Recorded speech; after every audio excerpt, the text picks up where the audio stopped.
Santo e maravilhoso Deus, que habita nos altos dos céus, obrigado, Senhor, pela proteção qual tem nos dado mediante os teus anjos. Obrigado pela alimentação e obrigado pelo nosso crescimento diário.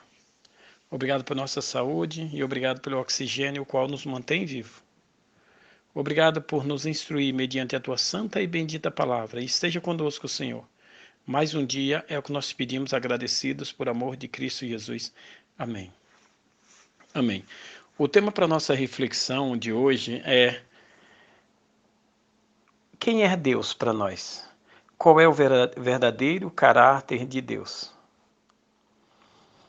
Na realidade, é uma pergunta que ela nunca vai ter uma resposta completa, a menos que um dia nós chegamos a obter a vida eterna e teremos o privilégio de perguntar para Ele mesmo.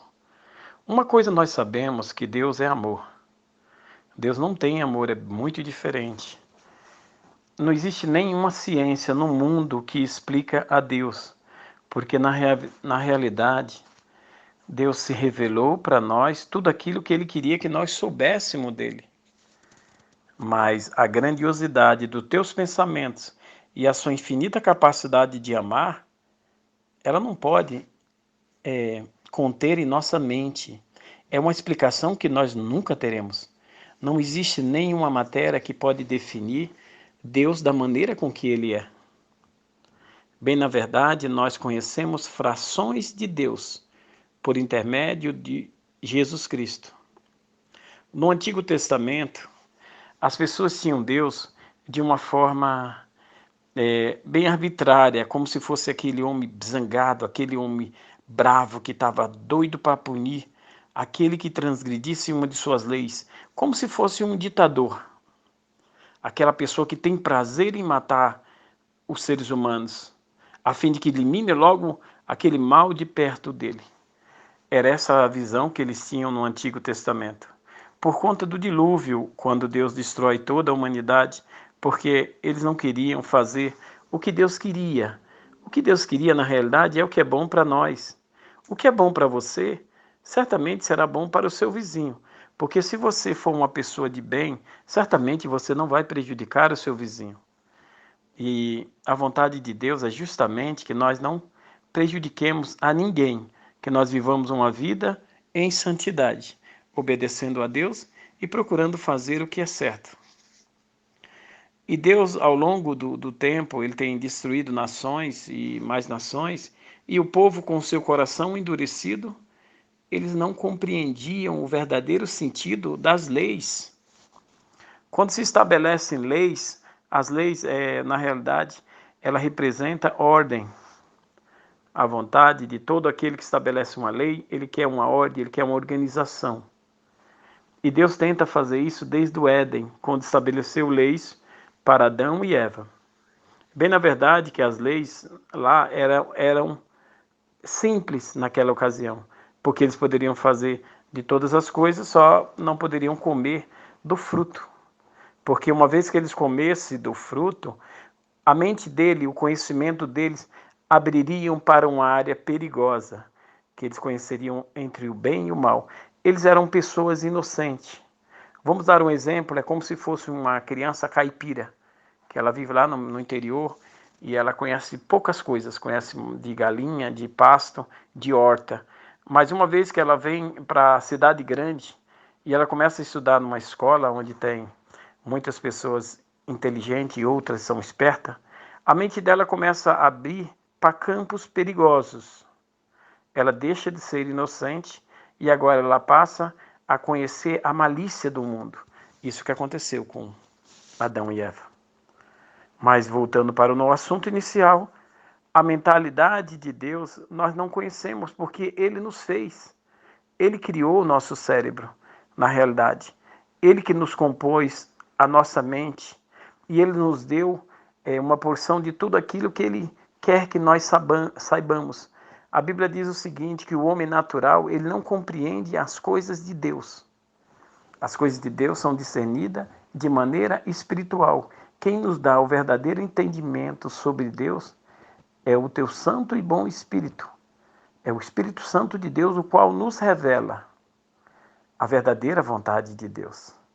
Por isso não adianta nós tentarmos comparar a nossa misericórdia com a misericórdia de Deus. É impossível comparar a nossa mente com a mente de Deus. O fato de nós não conseguirmos perdoar as pessoas que praticam maldade, isso não significa que Deus agirá da mesma forma. Essas coisas não sou eu que estou dizendo, mas a Bíblia relata sobre isso. A misericórdia de Deus, ela é infinita. O amor de Deus para com o ser humano, ele é muito grandioso, o qual não tem como medirmos. Um caso interessante que aconteceu na Bíblia, e pense de que maneira você agiria. Vamos imaginar que você tem um filho, e esse seu filho se apaixona por uma menina que ela é casada. E ele tem um caso com essa menina, e essa menina é engravida, e ele pede para matar o marido dessa menina. Você aprovaria que ele casasse com ela depois disso que ele fez?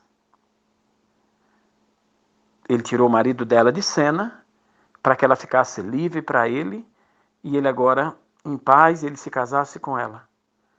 Você ficaria feliz com esse casamento? Você aprovaria?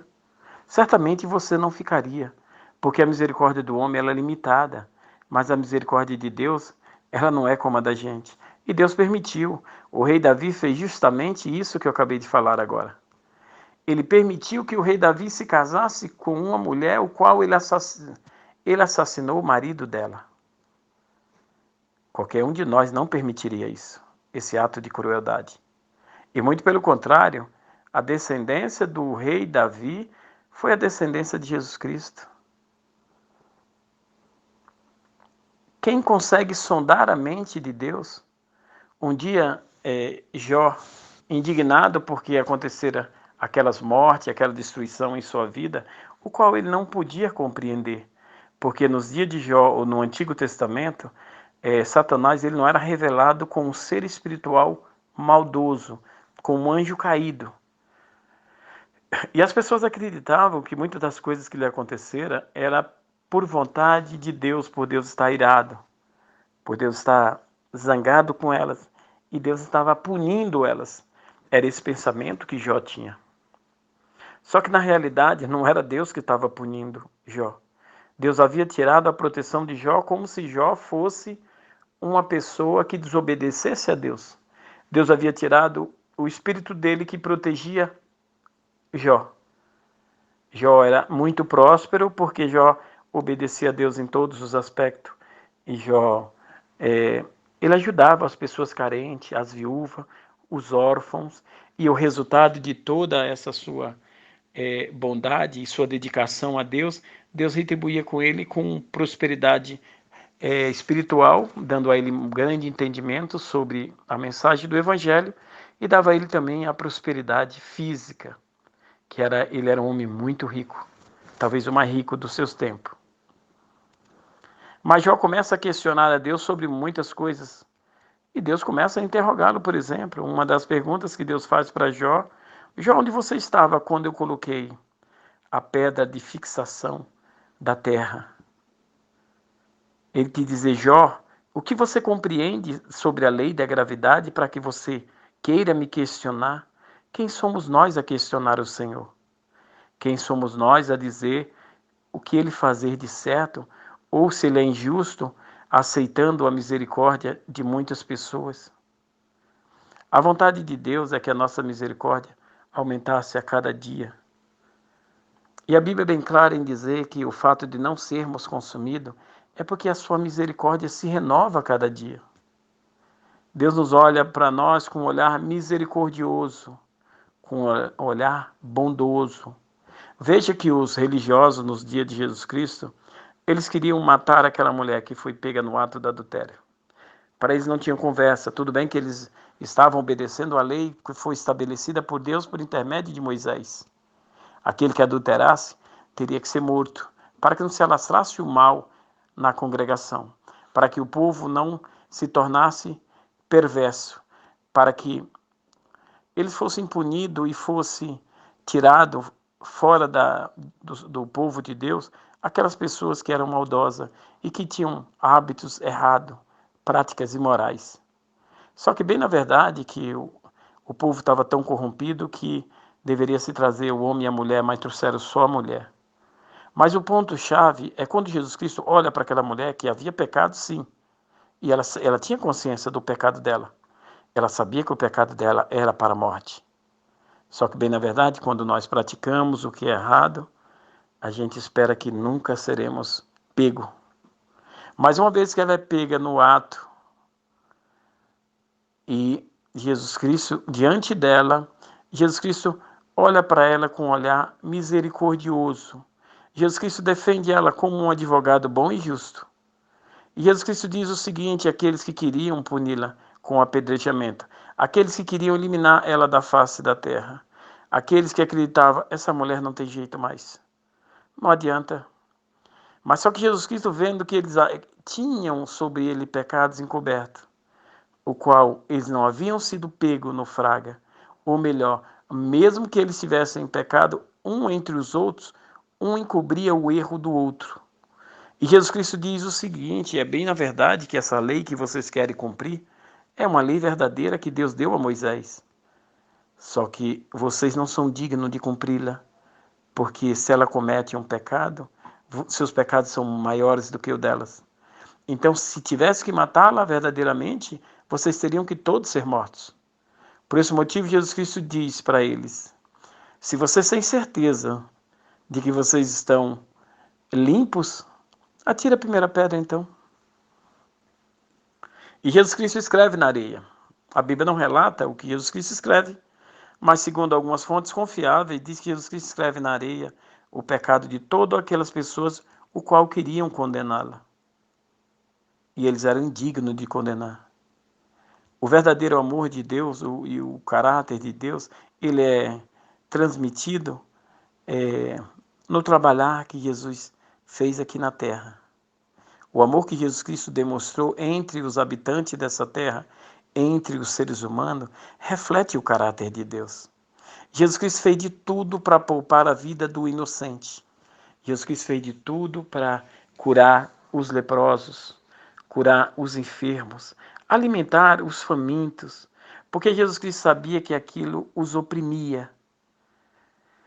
E Jesus Cristo, ele procura mostrar como é o Pai, como Deus age em nossas vidas. O propósito de Deus é nos ajudar para nos salvar. O caráter de Deus, ele é tão nobre que nunca passou por nossa mente compreender o verdadeiro amor de Deus. É muito difícil nós tentarmos basear a nossa falta de misericórdia como a mente de Deus. Um dia, Jesus Cristo diz aos seus discípulos que deveriam perdoar as pessoas 70 vezes 7. Quando você perdoa alguém, você está dando para ela uma nova chance. É bem, na verdade, que nós somos limitados em termos de chance. A gente logo fica chateado porque as pessoas, elas desonram o compromisso qual fez conosco. Quando emprestamos dinheiro para alguém e alguém não paga, nós logo falamos, não vamos prestar mais, porque certamente teremos prejuízo. Mas Deus não age dessa forma. Deus não age dessa forma. O que Deus quer que nós façamos é obedecê-lo, não tentar compreendê-lo, porque nós não conseguiremos. Nem o ateu acredita em Deus, nem o cristão consegue compreender a verdadeira personalidade de Deus. A Bíblia diz que o que está encoberto é para Deus, mas o que Deus revelou para nós, isso Ele quer que nós saibamos. Ele nos revelou que existe um ser maligno, o qual tenta nos destruir dia e noite, e o qual nos arma cilada também. Ou armadilha. O que seria uma armadilha? Uma armadilha, na realidade, Satanás coloca numa ratoeira física tudo aquilo que nós gostamos. Por exemplo, aquele que gosta de bebida, Satanás, desculpa, gente. as melhores bebidas para que ele aprecie e ele se torne um alcoólatra, e para que com a maneira errada dele se alimentar faça com que danifique os teus rins e ele acaba morrendo de cirrose. Isso é uma das maneiras com qual Satanás alimenta a nossa vontade errada. Ele arma diante de nós uma cilada, uma armadilha, nos dando o que nós gostamos. Por exemplo, tem pessoas que o Deus é o dinheiro. Aí Satanás dá muito dinheiro para aquela pessoa. E aquela pessoa acredita, nossa, mas Deus, se eu não fosse de Deus, Deus não está me abençoando. Eu sou rico e vocês que se julgam cristãos são pobres. Lembre-se que nos dias de Moisés, os egípcios, os faraó, eles eram ricos. E os israelitas eram escravos deles. A referência de você ter dinheiro não significa que Deus aprova a sua conduta. Até porque você pode ganhar dinheiro fazendo o que é errado aos olhos do Senhor. Portanto, nós não fiquemos muito preocupados em tentar compreender a mente de Deus e tentar julgar as causas de Deus. Bem, na verdade, que muitas pessoas dizem o seguinte, eu costumo ouvir muito desses comentários, e eu compreendo que para Deus tudo é possível. As pessoas dizem assim, nossa, as pessoas depois que fazem tudo errado, elas se tornam pastores. Sim, mas na realidade, a Bíblia diz que Deus não leva em consideração o tempo de ignorância. O tempo de ignorância. Qual mãe? Vamos pôr aqui um amor de mãe, que é um amor bem inferior ao amor de Deus. Qual mãe tendo um filho bandido e lhe pede perdão? Fala, mãe, me perdoa, mãe, a partir de hoje eu serei um filho seu obediente. Eu sei que eu fiz muitas coisas erradas, mãe. Eu te dei muito desgosto. E eu sei que você está muito entristecida com o que eu fiz. Mas eu te prometo que esse filho do crime que você conheceu, ele morre a partir de hoje. Se a senhora me der uma chance, mãe, certamente eu vou mudar. Eu vou parar com as drogas, eu vou parar com tudo, e eu vou te respeitar, e vou te honrá-la, assim como Deus quer que eu faça. Qual de vocês que são mãe não daria uma nova oportunidade ao seu filho? E se vocês dariam uma nova oportunidade, por que Deus não pode dar? Seria o amor de mãe maior do que o amor de Deus? É muito importante nós entender que toda fonte de amor, toda fonte de misericórdia e de bondade, ela provém do Senhor. Nós temos apenas alguns momentos ou alguma pequena partícula de amor entronizada em nossa vida, o qual nós escolhemos quando devemos amar e quando devemos odiar. Mas Deus, ele é amor o tempo todo. Só que uma coisa muito importante nós compreendermos da parte de Deus. Deus é amor e justiça. A parte do amor é a parte bondosa, a parte amorosa, a parte afetiva. A parte da justiça, essa pode ser uma parte um pouco dolorosa, porque Deus estabelece o juízo entre as pessoas. Aquele que quiser vir a Jesus Cristo, ele venha do jeito que estiver, que Deus estabelecerá a ele sim a misericórdia. Mas aquele que vive no erro e morre no erro, infelizmente, a esse não terá misericórdia, porque ele não pediu a misericórdia. Isso que é importante a gente entender. Jesus Cristo falou, aquele que vir até a mim, de modo nenhum lançarei fora. Mas aquele que negar a Cristo, certamente Cristo o negará.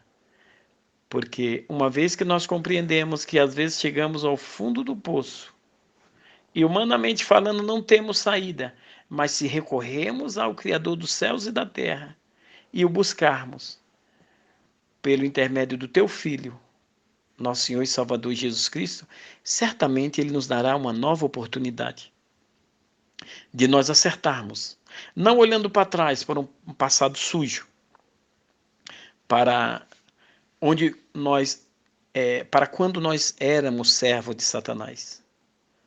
Mas uma vez agora que nós buscamos uma nova chance da parte do Senhor, e Ele nos abre a porta e nos abraça e falando: filho, eu te aceito. Venha hoje e faça a diferença entre os teus irmãos. Pense nisso. Temos que fazer uma reflexão sobre o que nós pensamos de Deus e como vemos a Deus. Deus teria a mente como a nossa, rancorosa, incapaz de perdoar? Certamente não. Deus abençoe, fica com Deus e tenha um ótimo dia.